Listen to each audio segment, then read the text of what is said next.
What's up everybody, this is Ven back with another MOC Spotlight where we take apart what you build. For today's episode we'll be taking a look at Hex, Dragon Lord of the Undead, created and posted to our message boards by Jayfa. And before we get started on the review, allow me to brief you on the three fundamental qualities I'll be focusing on: the overall appearance of the MOC, the build of the MOC itself, and the concepts and ideas that may have been put into the MOC's creation.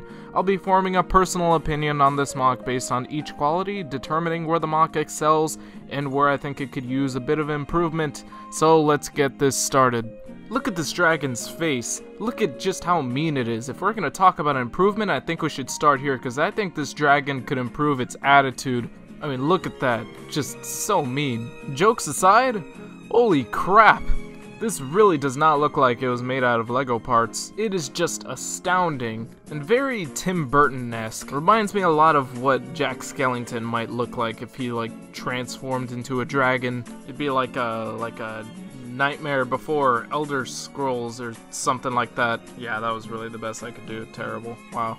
Now anyway, let's start with the head, because I feel that it's the best part of this MOC, hands down, and it truly exemplifies the MOC's best quality, which would be the appropriately sheer amount of detail it has. Like, just with the head alone, you can already make out very distinct features that make it look like more than just a couple of bricks that happen to look like a dragon head.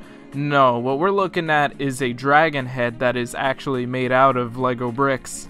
Big difference there, folks. We have distinctive teeth lined up on both the upper and lower jaw, inside a mouth that can actually open and close. And we also have some fairly complex shaping of the skull overall. A lot of curves and rough edges, especially towards the nose. And the dragon also has these large eye holes with very creepy, beady little pink eyes. And then finally, the icing on the cake, these large black horns that extend out from the back of the skull and curve forward towards the front. So all in all, just with the skull, really well sculpted.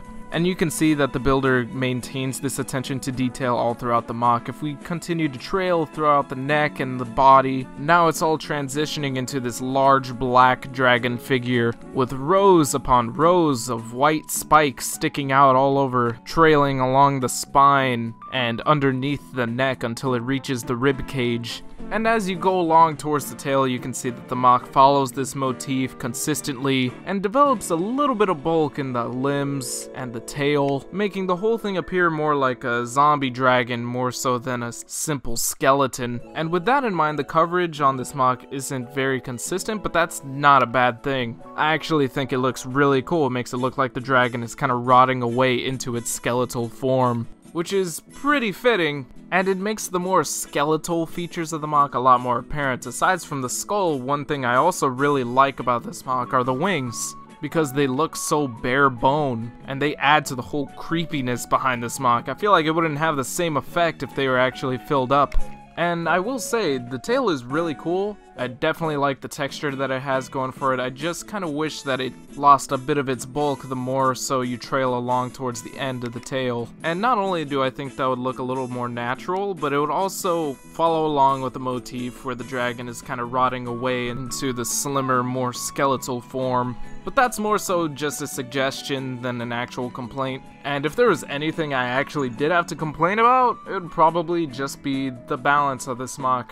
I do really like how the MOC looks, but this little stand here that's right underneath the neck, I understand why it's there. It is to keep the MOC in balance, but that's why I'm saying, it's a bit unfortunate that you'd need that when perhaps a longer tail could help balance the weight a little bit. Because aside from that, I can tell that the MOC is pretty stable.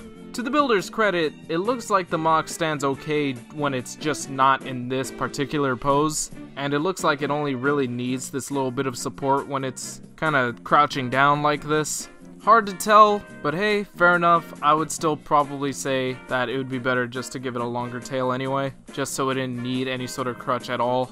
Everything else looks really well built, literally from head to toe. I can tell it's got a fairly sturdy structure. Nothing really looks loose, nothing looks fragile, and it even has a good bit of articulation. Like it is a well-built figure, so with just a little bit better distribution of weight and balance, I think that's all you'd really need.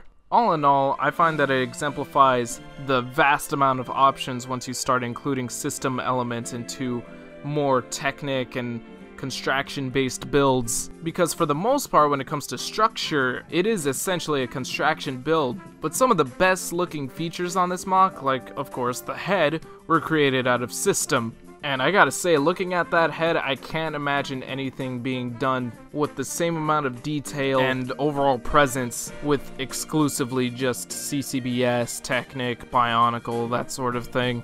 And what I also really like about this MOC is just how much of a big improvement it already is in of itself, because it's actually a revamp of an older MOC created by Jayfa. And if you take a look at that, I'd say the improvement is pretty obvious. So, good for you, Jayfa. Congratulations for making it onto the MOC Spotlight, and I am definitely intrigued to see some more out of you going forward. And, of course, as always, I welcome all of you viewers to share your own MOCs to the message boards over at board.ttvchannel.com under the LEGO Creations category. That is where you can post pictures of your own creative and interesting creations for a very high possibility of being featured on the MOC Spotlight sometime in the future.